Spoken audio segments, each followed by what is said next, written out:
दोस्तों, मेरठ शहर के एक जाने माने रईस अपनी पहचान छुपाने के लिए अपना मुंह कपड़े से बांधते हैं और आधी रात को बहुत गुपचुप तरीके से अपने सबसे भरोसेमंद नौकर के घर पर पहुंच जाते हैं। वो ऐसा काम करने के लिए जाते हैं कि जो आज से पहले करना तो दूर, उसके बारे में सोचना भी वो पाप समझते थे। लेकिन कहते हैं कि दुनिया में कुछ ऐसी चीजें होती हैं कि जिससे देवता भी नहीं बच पाए तो इंसान क्या चीज है। दोस्तों, ये उसी तरीके की कहानी है, बहुत ही रोचक कहानी है। आइए जानते हैं पूरी कहानी इस वीडियो में। लेकिन वीडियो में आगे बढ़ने से पहले बस वही रिक्वेस्ट कि आप वीडियो को लाइक कर दीजिए, चैनल को भी सब्सक्राइब कर लीजिए ताकि मेरा हौसला बढ़ता रहे।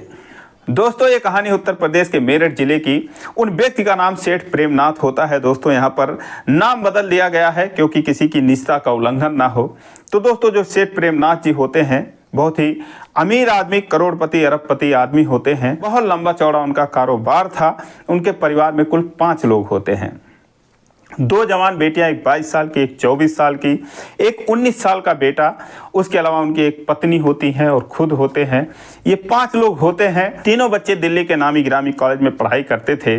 सब कुछ ठीक ठाक चल रहा था दोस्तों। लेकिन एक दिन उन सेठ जी की दुनिया उजड़ जाती है, सब कुछ तबाह हो जाता है क्योंकि जान से ज़्यादा वो जिसे प्यार करते थे, उनकी पत्नी राधिका, उनकी मौत हो जाती है। दोस्तों, जिस पत्नी को वो अपने जीवन में पिछले 28 सालों में कभी 15 दिन, 1 महीने के लिए भी उससे अलग नहीं हुए थे, अचानक से वो हमेशा के लिए उनको छोड़कर चली जाती है, जिससे वो इस सदमे से उबर ही नहीं पाते हैं, डिप्रेशन में आ जाते हैं।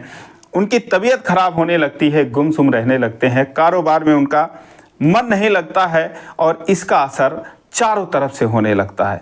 अब दोस्तों, उन्हीं का एक सबसे भरोसेमंद नौकर पिछले 20 सालों से उनके साथ काम करता था, जिसका नाम मदन लाल होता है।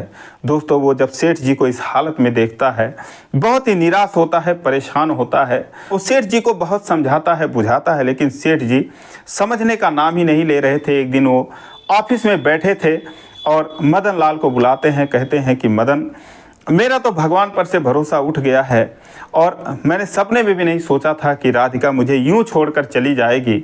मैंने सोचा था कि जब मैं 60 साल का हो जाऊंगा, उसके बाद रिटायरमेंट होकर अपने पत्नी के साथ बैठे दिन रात बातें किया करूंगा। लेकिन अब ऐसे लगता है कि मेरा भी वक्त आ चुका है, अब मैं जीना नहीं चाहता।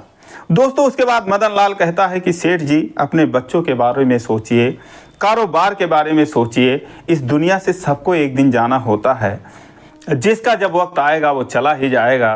तो मैडम का वक्त आ गया था, वो चली गई। आप क्यों इतना परेशान हो रहे हो? आप बच्चों के बारे में सोचिए। तो सेठ जी कहते हैं कि मदन, जो मेरे बच्चे हैं मुझसे ज़्यादा समझदार हैं, मुझसे ज़्यादा होशियार हैं, मुझसे ज़्यादा पढ़ाई कर रखे हैं, मुझे उनकी चिंता नहीं है। जो भी करेंगे मुझसे अच्छा ही करेंगे। ऐसे लगता है कि जैसे राधिका मुझे ऊपर बुला रही है और मुझे लगता है कि मुझे उसके पास जाना चाहिए। अब दोस्तों, जब ये बात मदन लाल सुनता है, बहुत निराश हो जाता है। कहता है, सेठ जी आप शादी कर लीजिए, जिसका वो कड़े शब्दों में विरोध करते हैं, मना करते हैं, बोलते हैं मदन लाल, ऐसी स्थिति में ऐसी बातें मत करो। दोस्तों, एक दिन वो अपने घर में बैठे होते हैं, तभी सेठ जी देखते हैं कि एक महिला जो है, नई नौकरानी जो है, वो राधिका का शॉल ओढ़े हुए, उनकी पत्नी का शॉल ओढ़े हुए घर के काम कर रही है। सोफे पर बैठकर उसको देखते हैं तो मदन लाल को बुलाते हैं, बोलते हैं, मदन, ये कौन महिला है इस तरीके से काम कर रही है, राधिका का शॉल ओढ़ रखा है? तो मदन बोलते हैं कि सर, ये जो है नौकरानी है नई, ये मेरी जान पहचान की है, बहुत गरीब थी, मुझसे काम मांग रही थी, तो मैंने जो है इसको काम पर रख दिया। आपका पर्सनल काम करेगी, आपकी देखभाल करेगी। तो बोलते, कैसी देखभाल करेगी? तो बोले, आपका ब्रश से लेकर आपके नहाने खाने तक का, आपके कपड़े जूते चप्पल, सबका काम यही करेगी। उसके बाद आपको खाना भी बनाएगी, खिलाएगी, समझ लीजिए यही सब कुछ करेगी। दोस्तों, जब सेठ जी देखते हैं उसको, वो शॉल ओढ़े हुए इधर उधर चल रही थी, उसको निहारते रहते हैं और ऐसे में उन्हें राधिका की और याद आती है। तो मदन लाल से कहते हैं, ठीक है मदन लाल जी, जैसा तुम सोचो। अब तो दोस्तों, अगले दिन जैसे ही सेठ जी उठते हैं, उसके बाद जो सुमन होती है, दोस्तों उस नौकरानी का नाम सुमन होता है, वो ब्रश लेकर आती है, उनके टॉवल लेकर आती है, उनका इतने अच्छे तरीके से देखभाल करती है, चाय नाश्ता सब कुछ। उसके बाद साफ़ सफाई सारा कुछ, नहाकर सेठ जी आते हैं, उनके सर पर तेल रख देती है, बहुत ही उनका देखभाल करती है। दोस्तों इससे जो सेठ जी थे, जो प्रेमनाथ जी थे, उनका दिमाग थोड़ा तरोताज़ा होता है। अगले दिन जब वो दफ्तर जाते हैं तो खुद को तरोताज़ा महसूस कर रहे थे और ये चीज़ जब मदन लाल देखता है तो बहुत खुश होता है। 20 सालों से वो भी सेठ जी के साथ ही काम कर रहा था तो उसे बड़ी खुशी मिलती है। दोस्तों उसके बाद जो पहले दिन से सिलसिला शुरू हुआ वो 4 महीनों तक चलता रहा। जो सुमन थी उनकी ऐसे ही देखभाल करती थी, जैसे वो गेट के अंदर आते थे उनका पैर छूकर उनको प्रणाम करती थी, जब वो जाते थे पैर छूकर उनको विदा करती थी, उनकी मनपसंद की चीज़ें बनाती थी, खिलाती थी, सब कुछ व्यवस्थित रखती थी, सारा कुछ उनका जान से ज़्यादा उनका ख्याल रखती थी। एक बार सेठ जी उसको बुलाते हैं, कहते हैं इधर आओ बैठो तुम। दोस्तों जब वो बैठती है नीचे, वो कहते नहीं सामने बैठो, सोफे पर बैठो। जैसे सुमन बैठती है तो उससे पूछते हैं क्या नाम है तुम्हारा, तो बोलती है सेठ जी मेरा नाम सुमन है। तो कहते हैं कि सुमन कितने बच्चे हैं तुम्हारे, तो कहती है सेठ जी मेरा कोई बच्चा नहीं है। तो बोले क्यों, बच्चा क्यों नहीं है, बहुत हैरानी से सेठ जी पूछते हैं। तो सुमन ने कहा कि सेठ जी मेरा एक बेटा था 22-23 साल का, पिछले ही साल जो है मस्तिष्क बुखार उसको हो गया, बहुत पैसा लगाया हम लोगों ने लेकिन उसको नहीं बचा पाए, उसकी मौत हो गई। उसके बाद सेठ जी बोले और तुम्हारा पति क्या करता है, तो सुमन ने कहा कि उनकी तो मौत बहुत ही पहले हो गई थी। जब ये बात सुनते हैं सेठ जी तो बहुत दुखी हो जाते हैं, कहते हैं ये तुम अपना चेहरा हमेशा क्यों घूंघट निकाल के रखती हो। तो सुमन कहती है कि क्या करूं, जो भी मेरा मुंह देख लेता है मुझे ताने मारता है, मेरे मुंह पर ही बोल देता है कि अरे ये मैं किसका मुंह देख लिया, तो इसलिए मैं अपना चेहरा छुपा कर रखती हूँ। सेठ जी बोलते हैं बताओ दुनिया में ऐसे ऐसे लोग हैं, तुम इतना काम करती हो लेकिन 2 दिन बाद से वो आना बंद कर देती है। सेठ जी परेशान हो जाते हैं। सेठ जी कहते हैं मदन वो सुमन कहाँ चली गई, 2 दिन से दिखाई नहीं देती है, मैं तो पूरी तरीके से उस पर डिपेंड हो गया हूँ, उसके बिना तो कोई काम ही नहीं होता, ये घर इतना सूना सूना लग रहा है, कहाँ चली गई है, क्या हो गया उसको। तो मदन ने बोला सेठ जी उसकी तबीयत खराब हो गई है इसलिए वो आ नहीं रही है 2 दिन से। तो उन्होंने बोला कि तबीयत खराब हो गई है, तुमने बताया क्यों नहीं मुझे यार, चलो उससे मिलकर आते हैं, उसको देख कर आते हैं। तो मदन ने बोला कि सर आप वहाँ पर जाएंगे तो आप अपनी गाड़ी लेकर जाएंगे तो लोग सोचेंगे यहाँ पर क्यों आए हैं, आपको वहाँ पर नहीं जाना चाहिए। सेठ जी ने कहा नहीं यार मुझे कैसे भी करके ले चलो सुमन के पास, मैं उसका हाल चाल जानना चाहता हूँ। दोस्तों उसके बाद आधी रात को मुंह पर कपड़ा लपेटा और जैसा कि मैंने शुरू में बताया वो जाते हैं मदन लाल के घर और वहीं बगल में उसका भी घर होता है। जाकर उससे मुलाकात करते हैं, चेहरा फिर भी नहीं देख पाते, वहाँ से उसका हाल चाल लेके उसको 2-4 हज़ार रुपये एक्स्ट्रा देकर अपने घर पर चले आते हैं। और 2-3 दिन बाद जब फिर सुमन आती है तो उसका हाल चाल पूछते हैं। सुमन से कहते हैं कि सुमन काम कम करा करो, इतना काम करोगी तो ऐसे ही होगा। दोस्तों इस तरीके से सेठ जी के दिल में कहीं ना कहीं सुमन बस जाती है। और तभी दोस्तों उनके कॉलेज की जो बेटियां उनकी 2 थी जो दिल्ली में पढ़ाई कर रही थीं, वो घर पे आ जाती हैं और उसके बाद वो देखती हैं कि ये नई नई महिला कौन है। वो अपने पिताजी से पूछती हैं कि पापा ये कौन महिला है जो आपके छोटी छोटी बातों का भी ख्याल रखती है, हम लोगों का भी इतना ख्याल रख रही है जैसे कि मम्मी हो हमारी, इतना तो मम्मी भी हमसे प्यार नहीं कर पाती थी जितना ये प्यार जताती है, ये कौन महिला है। तो सेठ जी बोलते हैं कि बेटा गुस्साओ मत, इसका दिल बड़ा साफ़ है, बहुत ही अच्छी है ये, इसके साथ तुम लोग रहोगी 4-6 दिन 10 दिन तो तुम लोगों को पता चल जाएगा कि ये कितनी अच्छी महिला है। दोस्तों उसके बाद 15 दिन के अंदर अंदर उनकी बेटियों को भी पता चल गया कि ममता से भरी हुई औरत है ये आंटी जो हैं, इनके दिल में बहुत सारा प्यार है। दोस्तों बहुत खुश होती हैं। एक दिन वो सुमन को लेकर मार्केट चली जाती हैं। हमेशा वो मखमली साड़ियाँ, सफ़ेद कलर की साड़ी, आसमानी कलर की यही सब साड़ी पहनती थी। उसके लिए रंग बिरंगी साड़ियाँ लेती हैं, लाल पीले 2-3 साड़ियाँ।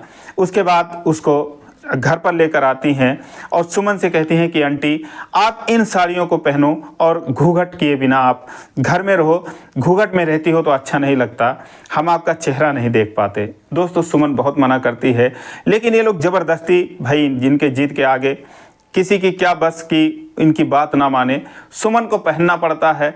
वो साड़ी पहन के उस घर में जब चलने लगती है तो सेठ जी देखते हैं कि ये महिला कौन है जो काम कर रही है, सुमन कहाँ पर है, क्योंकि वो सुमन को नहीं देखते थे 5 मिनट 10 मिनट उनको चैन नहीं आता था।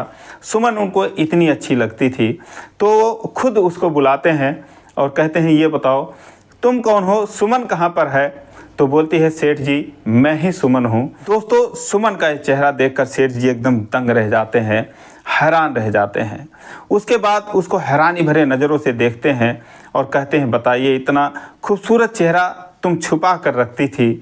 दोस्तों थोड़ा सा मुस्कुरा देते हैं और अपने पापा के चेहरे पर ये जो मुस्कुराहट थी, इसको बेटियां पर्दे के पीछे से देख रही थीं।